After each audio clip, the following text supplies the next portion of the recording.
Queridos, vamos entrar então no livro de Romanos, então propriamente dito, né? É uma carta assim muito preciosa, uma carta muito especial.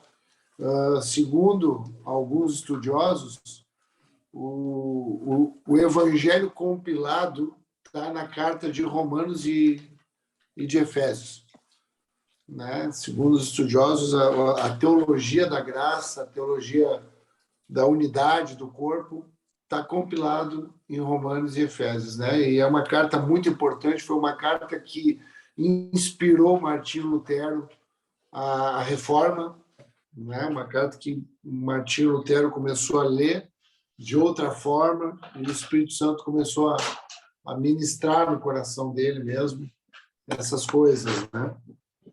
Então, ele foi inspirado por essa carta. É uma carta, imagina, a cidade de Roma, né?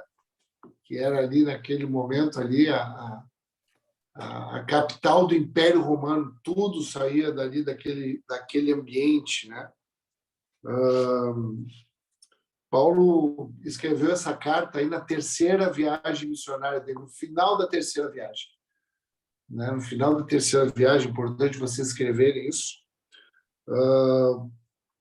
Paulo ele não conhecia aqueles irmãos, ele nunca tinha ido a Roma, nunca tinha ido lá visitar aquela igreja. Então, aqueles irmãos, ele não era o fundador da igreja, é uma das igrejas que ele não foi o fundador, mas ele fala com muito carinho, né? Isso é interessante, né? A gente poder ter um apreço, ter um carinho pelo corpo, né? Hoje parece tão difícil a gente honrar as pessoas quando é de outro ministério, quando é de outro lugar, né? A gente parece que tem um olhar mais assim bairrista, né, para aquilo que é nosso. Então a gente vê Paulo tratando essa igreja aí de forma muito amorosa, muito carinhosa. E ele não tinha ido, mas ele tinha intenção de conhecer os irmãos e estar com os irmãos. Na verdade, a intenção dele, nós vamos ver ao longo dessa jornada, eu vou fazer questão de ir muito devagar nesse livro, para a gente poder saborear ele, para a gente poder degustar ele, né, de forma como a gente caminha, né, sem pressa nenhuma, né, mas com profundidade, porque Paulo tinha a intenção, ele estava indo para Jerusalém.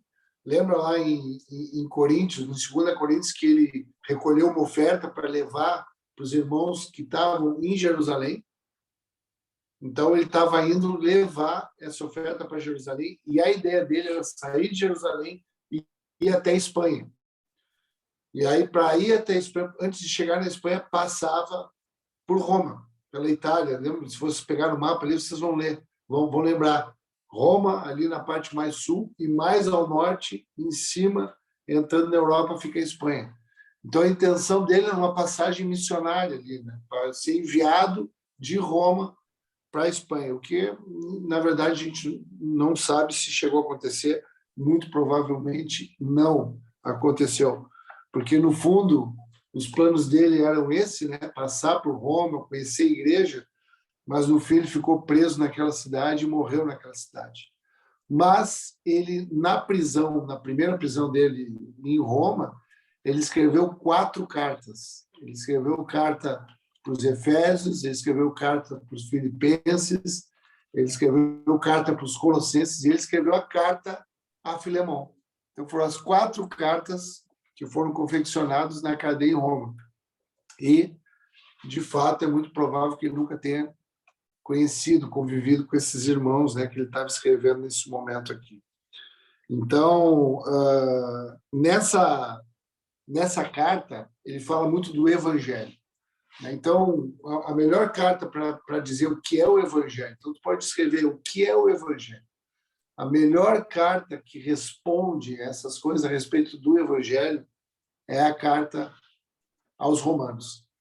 E ele vai começar uma diferença que tem dessa carta, é que, como as outras cartas, tem ali um prefácio, tem ali uma introdução, tem ali uma saudação, né? Só que essa saudação e essa introdução, nessa carta, ela é mais extensa, ela é mais detalhada do que comumente ele costumava fazer nas outras cartas dele.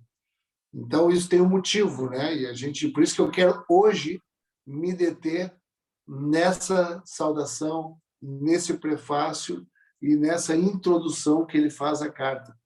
Então, nós vamos ler ali do primeiro versículo, do primeiro capítulo, até o versículo 7. E aí a gente vai extrair algumas coisas desses versículos que vão compor ali essa parte introdutória ao livro que é uma carta, né, propriamente dito. Então, eu vou ler do 1 ao 7, e vocês acompanhem aí, e depois a gente começa a dissecar essa saudação. Então, ele diz assim, ó, eu, Paulo, escravo de Cristo Jesus, chamado para ser apóstolo e enviado para anunciar as boas novas de Deus. Algumas versões fala separado. Tem alguém aí que fala separado? Eu falo separado? Separado, é isso aí, né, Fel? Isso. Porque eu quero trabalhar essa palavra com vocês hoje. Então, ele diz que é escravo, que ele é chamado para ser apóstolo, para anunciar as boas novas de Deus. É ele que escreve essa carta. Deus prometeu as boas novas muito tempo atrás nas Escrituras Sagradas, por meio de seus profetas.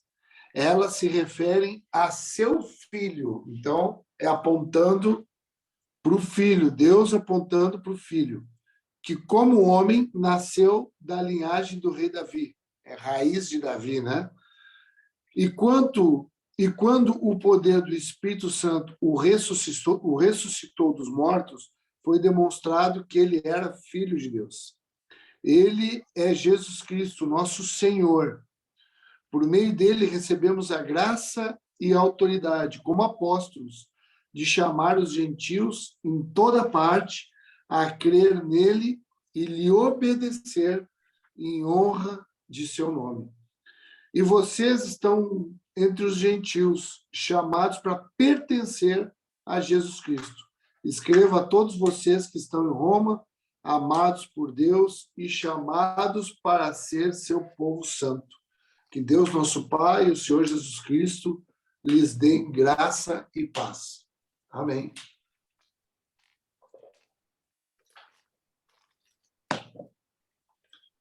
Então, ele faz essa introdução mais estendida, e ele não só se apresenta agora como nome, como dizendo que ele é, porque geralmente o corpo literário, né, dessas cartas, ela tinha uma apresentação e tinha um destinatário, né, para tal pessoa, essa carta aí, e ele sempre fazia uma saudação como que profetizando na vida das pessoas, paz e a graça sobre vocês, a graça do nosso Senhor Jesus Cristo. Ele sempre fazia isso. Era uma forma literária, né, de ele poder expressar essa introdução, como se ele fosse entrar ali já profetizando, né, na vida dos irmãos. Só que aqui ele estende um pouquinho, né? Ele não diz só que é ele, mas ele estende um pouquinho. Eu quero trabalhar essa extensão. Então, o que acontecia, né? Por que ele faz essa introdução mais estendida? Porque, apesar dos irmãos, ali naquele momento, eles não conhecerem ele pessoalmente, eles sabiam muito da fama dele, né? Muito provavelmente, esses irmãos eles se converteram no derramar do Espírito Santo em Jerusalém, que fala lá em Atos 2, Pentecostes, né? E tinha gente ali de todo lugar, e provavelmente tinha alguns irmãos também dessa região que acabaram migrando para lá. Paulo conheceu alguns irmãos dessa região aí, que ele conheceu lá em Corinto, que era um casal chamado Áquila e Priscila. Lembram disso? Um casal, isso está em Atos 18. Um casal que era também fazedores de tendas, e eles conheceram eles lá. Eles tiveram que sair de Roma quando o imperador Cláudio fez um decreto que todos os judeus, inclusive os cristãos, deveriam deixar a cidade, né? Depois, esse decreto foi revogado e eles puderam retornar. Então, por isso que tinham saído, é onde Áquila e Priscila conheceram Paulo. Mas o fato é que Paulo era conhecido e era muito mal falado. Lembra lá no final de 2 Coríntios, ali do capítulo 10 ao capítulo 13, que Paulo defendeu o apostolado dele ali com muita veemência e contundência? Lembra? Faz aqui quem é que lembra.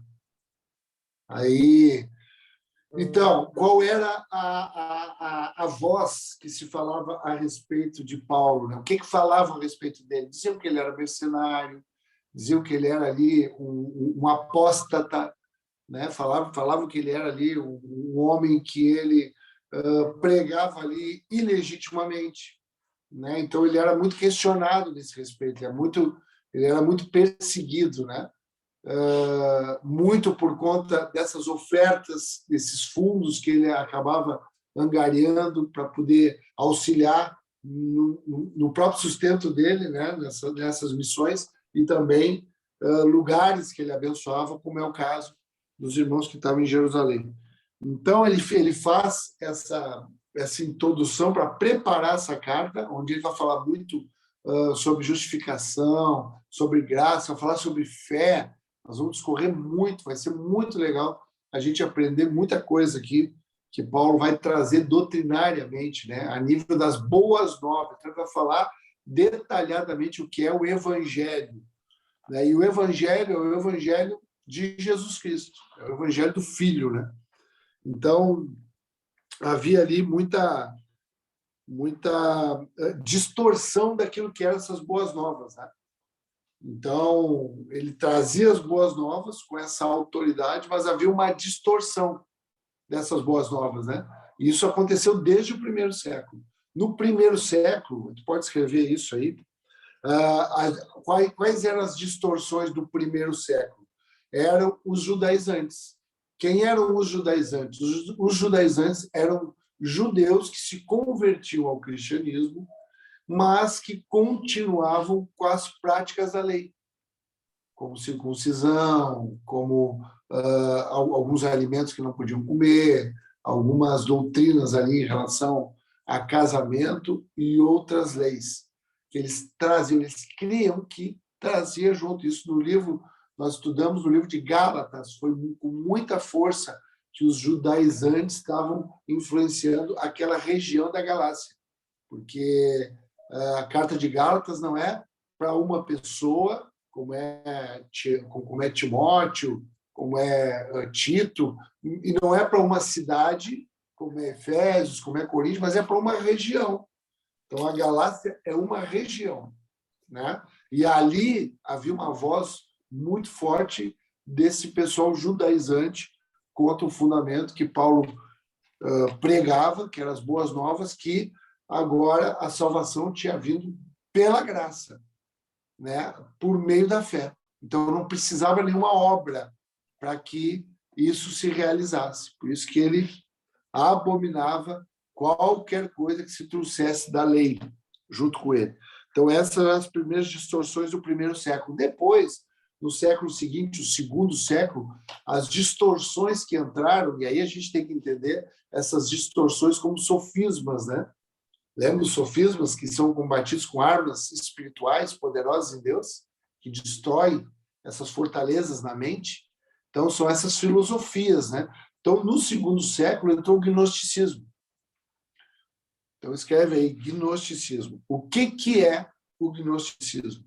O gnosticismo é aquelas ideias filosóficas gregas, helenistas, né, que entrava agora com força dentro do cristianismo. Né? Então, era uma mistura, um sincretismo, era uma mistura de ideias. Né? Que isso levou muito tempo. Paulo combateu muito isso, e foi muito difícil. Isso se estendeu em todo o terceiro século, até que no quarto século as coisas começaram a ser apaziguadas em relação ao gnosticismo, mas aonde aumentou muito a adoração na Igreja Católica, que se tornou apostólica romana. Então, foi uma adoração a Maria, uma adoração aos santos. Aí houve ali uma outra distorção do evangelho, dessas boas novas. Consegue entender isso? Como a igreja, Paulo aqui está trazendo as boas novas, pura, simples, profunda e vai havendo distorções ao longo dos anos. Depois, aí, nesse terceiro século, vem a reforma teológica, a reforma ali de Martinho Lutero, a reforma protestante, vem nesse quinto século, né? Mas, em seguida dessa reforma, já entra um liberalismo teológico, que é uma filosofia liberada, não, que pode qualquer coisa, Deus já salvou a gente mesmo, e aí houve um abuso à graça de Deus, né? Então, onde entrou nesse liberalismo teológico, entrou o relativismo, né? Que todas as coisas podem, que daí que foi salvo agora não tem mais problema nenhum, tá? E aí ficou esse liberalismo, que se estende até hoje, né? Tem uma parte disso com muita força. E aí, mais contemporaneamente, as distorções que a gente tem é a teoria da prosperidade, a teoria da libertação, né? Onde Deus ali é para nos abençoar, ele só está ali para nos curar, né? É aquele apelo aos milagres. E também entra o hedonismo, que é a busca pelo prazer. Então, são as distorções ao longo da igreja, né? A igreja foi vivendo essas distorções das boas novas. Então, se colocava ali acessórios ali, fermentos dessas boas novas. Então, era com isso que Paulo estava lutando nesse primeiro momento, que era esses judaizantes que traziam uma má reputação para ele, né? E ele estava ali empenhado em dizer o que ele era. Então, ele começa dizendo 3 coisas que daí eu quero que vocês registrem aí, né, nesse primeiro versículo. Então, ele fala que ele é escravo de Jesus Cristo. Então, ele traz aqui que ele é escravo, que ele é servo. Aqui, escravo mesmo, na expressão da palavra. Então, ele se posiciona como escravo de Jesus Cristo. Então, vocês imaginam que, nesse tempo aí, era um tempo que Roma detinha todo o poder do mundo, né? Um poder bélico, um poder econômico, um poder político, né? E nesse momento havia mais de 100 milhões de escravos debaixo desse regime do Império Romano. E esse escravo, ele não tinha vida. A vida dele era para o seu senhor, é viver para o seu senhor, trabalhar para o seu senhor, e havia uma rigidez muito grande, né, nisso aí. A gente viu isso na carta a Filemão, né? Lembram disso? O escravo Onésimo, ali, Paulo fazendo uma referência, o escravo que se converteu na cadeia, em Roma. E então, jamais alguém diria que era escravo. Isso era contra si a pessoa dizer, né, nesse ambiente, sou escravo de alguém, né? Então, ele se posiciona aí, né, propositadamente como escravo, dizendo, olha, a minha vida, Jesus é o meu Senhor, ele é o meu Senhor, eu estou debaixo da tutoria, do cuidado de Jesus. Então, ele se coloca aqui numa situação muito interessante de submissão, de devoção mesmo a Deus através do Filho de Jesus. Então, essa é a primeira colocação que ele faz, que ela é veemente e que a gente pode entender como que ele estava se posicionando. Depois, num segundo momento, ele se coloca como chamado. Então, ele diz também, olha, eu fui chamado, eu sou apóstolo. Né? Então, eu fui chamado por Deus, eu não sou apóstolo pela minha própria vontade. Não sou apóstolo porque eu quis, porque eu escolhi, porque, na verdade, o que eu era um perseguidor dos cristãos.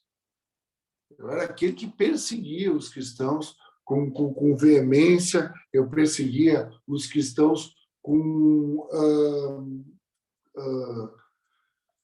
convicção que esse movimento era um movimento de uma seita, era um movimento que comprometia aquilo que era verdadeiramente de Deus, que era a lei.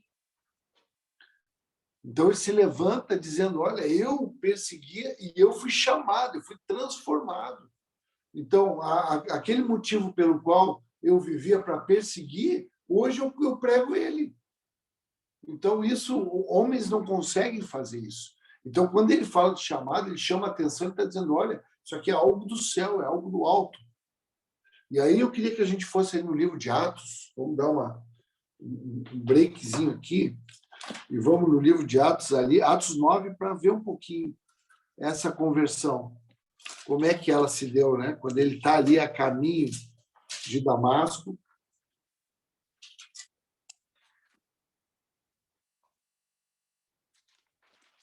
Atos 9.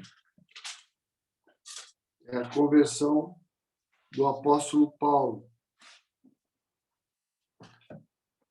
Então, eu quero ler um versículo só para pontuar. Então, Paulo está indo ali no caminho de Damasco, está indo ali com regulamentação, com uma oficialização da parte dos judeus, dos fariseus, para perseguir, para entrar nas casas, para entrar numa reunião como essa aqui, terminar com essa reunião, prender todo mundo, levar todo mundo.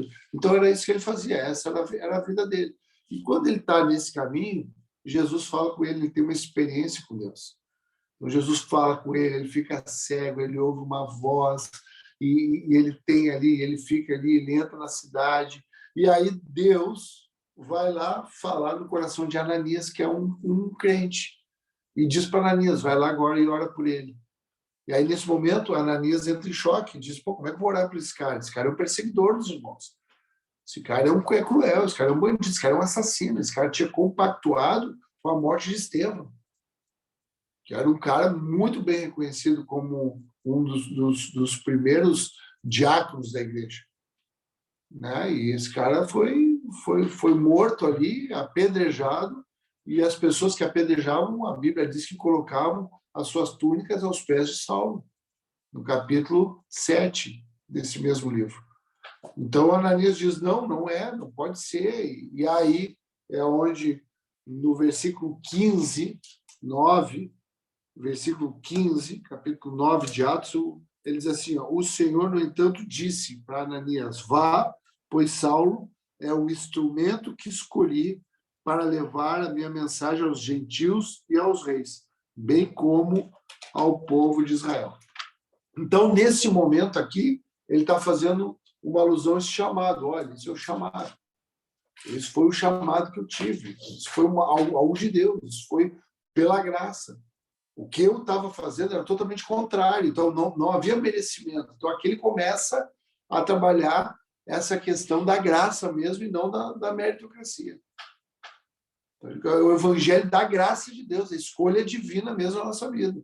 E é isso que Paulo está trazendo nesse momento. Então, ele se coloca como escravo, como servo, e ele fala a respeito desse chamado. Né? E depois ele se coloca aqui como separado. Então, ele é servo, ele é escravo, ele é chamado e coloca como separado. Né? E nesse separado, ele é interessante, eu achei muito interessante, estudando, porque esse separado ele é o mesmo texto do original grego de fariseu, as mesmas consoantes ali que determinam o fariseu e aí eu comecei a ver o porquê que era isso. E aí é interessante, porque no ano 200, mais ou menos antes de Cristo, houve uma revolta dentro do povo de Israel. Alguns judeus dentro do povo de Israel se levantaram a partir desse homem que era o sacerdote, Judas Macabeu, que ele juntou muita gente e levantou uma revolta, aonde o que ele pregava, o que ele dizia? Que a Torá, que o Antigo Testamento, não tinha nenhum valor. Então ele pegava todas as escrituras, queimava todas aquelas escrituras, para poder trazer uma cultura helenista, uma cultura grega, que era vinda ali através de Alexandre o Grande. Então, esses macabeus aí, eles fizeram essa campanha contra as escrituras até então, que era a Torá. E esse grupo de fariseus, que é o grupo que são os fariseus, eles são grupos que eles determinavam que eles queriam ficar separados disso. Então, por isso que eles receberam esse nome. Fariseus, rafinins, que eles eram separados daquele tipo de movimento. Por isso que eles eram muito veementes na pregação do Antigo Testamento, da Torá. Por isso que eles seguiam muito a lei, porque eles tiveram esse momento onde eles tiveram que resistir a essa revolta que foi muito séria nessa época, né? Muitas mortes e situações muito difíceis. Então, essa questão separada está ligada. Por que eu achei interessante? Porque Paulo era um fariseu. Então, Paulo já tinha nele essa defesa naquilo que ele cria. Então, na nossa vida, tem algumas características na nossa vida, o Espírito Santo ele vai revelando para nós, que de coisas que nós defendíamos, só que defendíamos equivocadamente. E agora Deus começa a usar para o reino. Amém, irmãos? O Espírito Santo vai começar a revelar coisas que nós defendíamos com veemência e daqui a pouco aquela firmeza para defender, a causa muda agora, que é o reino de Deus, e a gente vai ganhar a mesma habilidade, a mesma firmeza ou a mesma estratégia que a gente tinha para lutar por outras coisas que eram equívocos, que eram oriundos de sofismas na nossa mente. Amém, queridos? Então, eu acho que é bem interessante assim a gente poder fazer essa referência. Depois, a outra questão que eu quero abordar também, há tempo da gente abordar aqui também, que eu quero ouvir vocês um pouquinho também hoje, a respeito quando ele começa a se posicionar agora aqui, falando da promessa. Então, ele começa a entrar no segundo momento, dizendo das promessas que a gente tem, que as promessas para o Filho de Deus, essas boas novas, elas estão linkadas a algo que já foi prometido. Então, a nossa vida é uma vida de promessa. Nós já temos promessas sobre a nossa vida. Né? E essas promessas sobre a nossa vida, elas se cumprem porque elas vão sinalizando um trajeto, um percurso de desenvolvimento da revelação. É assim que Deus vai fazendo desde o início. Lá no início, Deus falou lá com Adão e com a mulher, com a Eva. E ela prometeu, ela diz, olha, da tua descendência vai nascer um que vai pisar na cabeça da serpente. Uma promessa. Era apontando para o Cristo. Ali já era uma promessa. Depois, ao longo do tempo, depois passa por Abraão e diz, olha, a tua descendência vai ser como a areia do mar e as estrelas do céu. Na tua descendência vão ser abençoadas todas as famílias da terra. Promessa. Então, foram acontecendo promessas ao longo da jornada do povo de Deus. Promessas que nos garantem hoje. Aquilo que ele prometeu garante a nossa vida hoje. Garante a nossa fé hoje. Tudo aquilo que ele prometeu. Depois passa ali, quando o povo hebreu ele sai pela mão de Moisés do cativeiro do Egito, e há uma promessa que fala dos sacrifícios.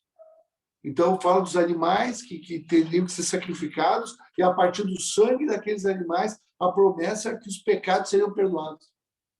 Era uma promessa de Deus, que apontava para o Filho, que apontava para Jesus.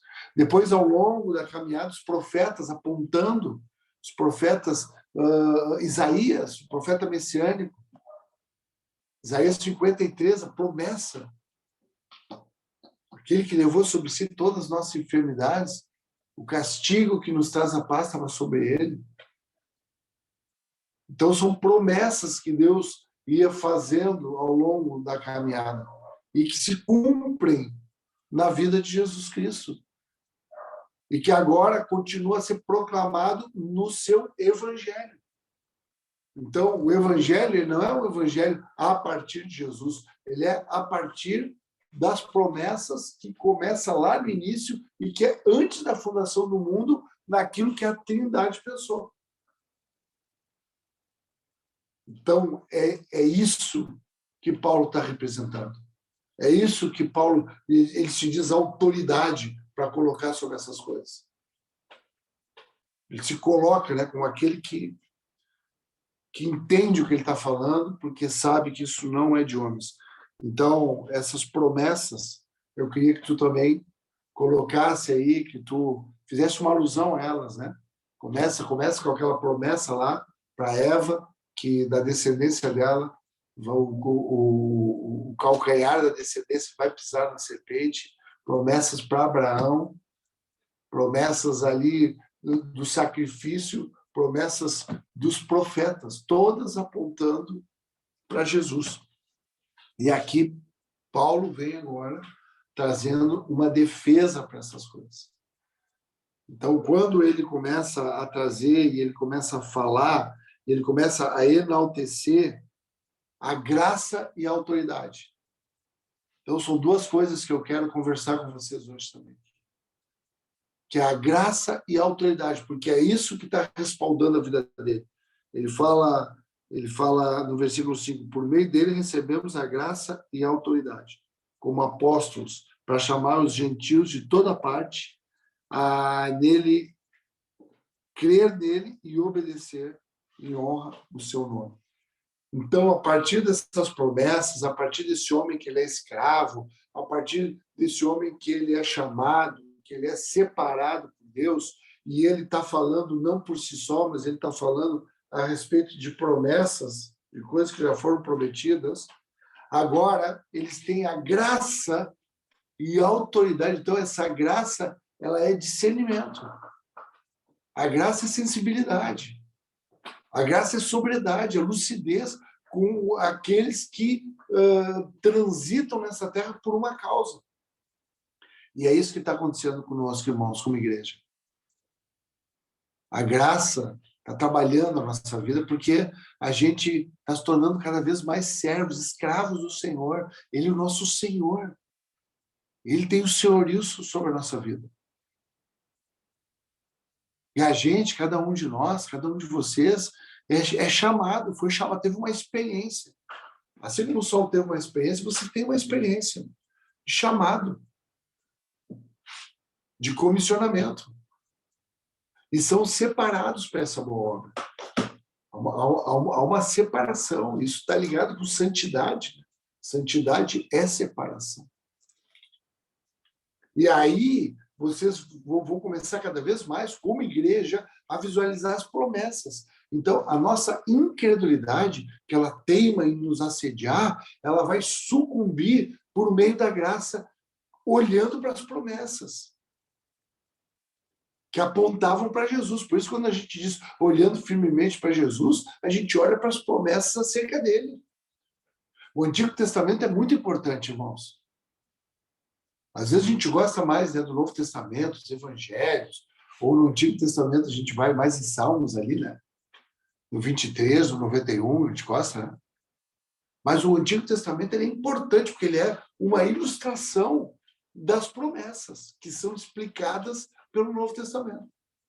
Ele não pode ser lido, ele não pode ser meditado, ele não pode ser estudado dissociado do Novo Testamento. Mas ele é muito importante, porque ele aponta para essas promessas.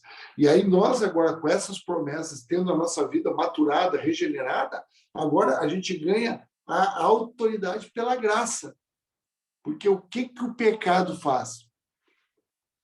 Presta atenção nisso. O que o pecado faz, né? Quando ele cauteriza a nossa mente, quando ele faz a gente voltar para a escravidão, quando a gente faz voltar para o egoísmo, quando faz a gente voltar para essas distorções, todas essas distorções que nós estudamos ali, que aconteceu ao longo dos séculos, é para nós entender que há promessa, mas que há distorções que quer nos enganar, que é o que Paulo estava combatendo naquele momento. Porque havia uma distorção a respeito do caráter dele. Isso é a perseguição da igreja, tem que acontecer. Mas nós temos que ter cuidado para que essas distorções elas não nos engodem, elas não nos iludam, elas não nos comprem. Porque elas estão perto de nós, muito mais perto do que a gente imagina, essas vozes. Então, o pecado é isso que ele faz, ele leva a gente para um ambiente mais ameno, para um ambiente de preservação, para que a gente não seja efetivo.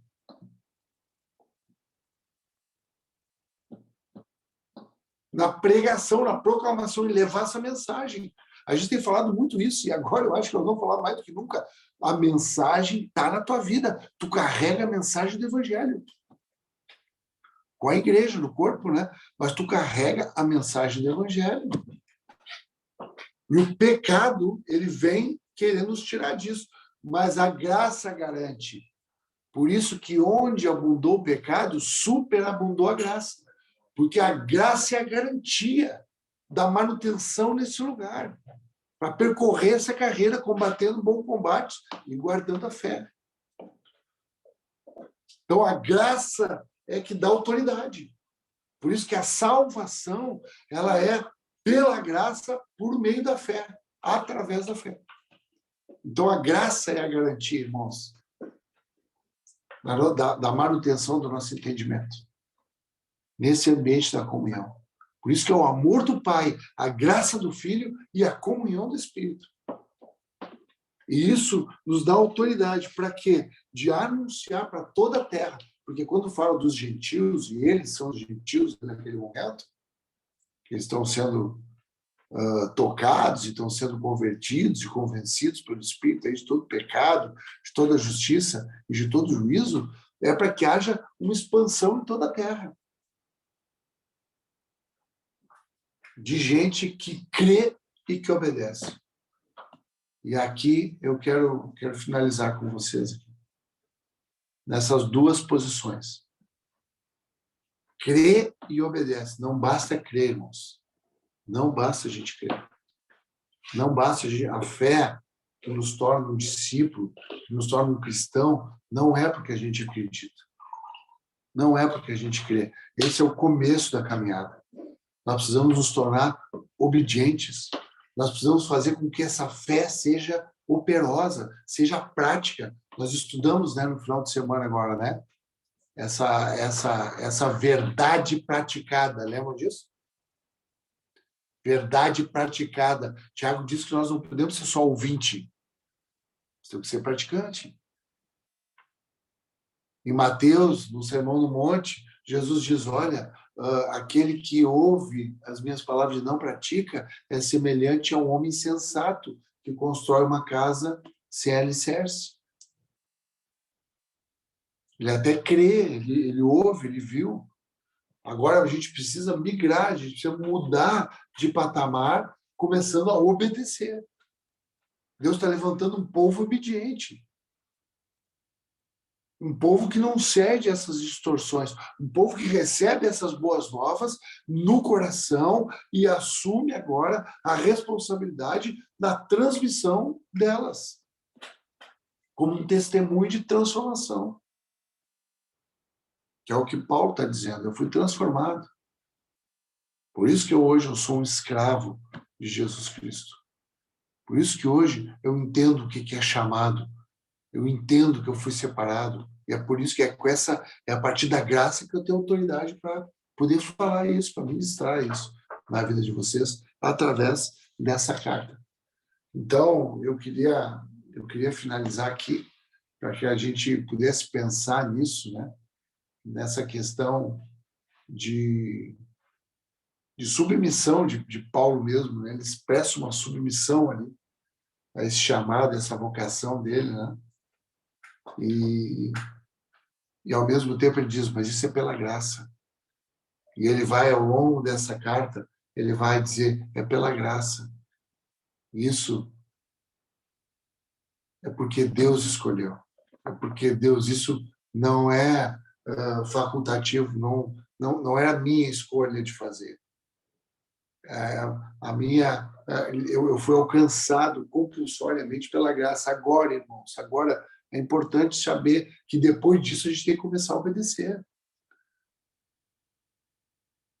Porque também é onde existe essa mistura e essa distorção. Já que é pela graça, então não preciso fazer mais nada.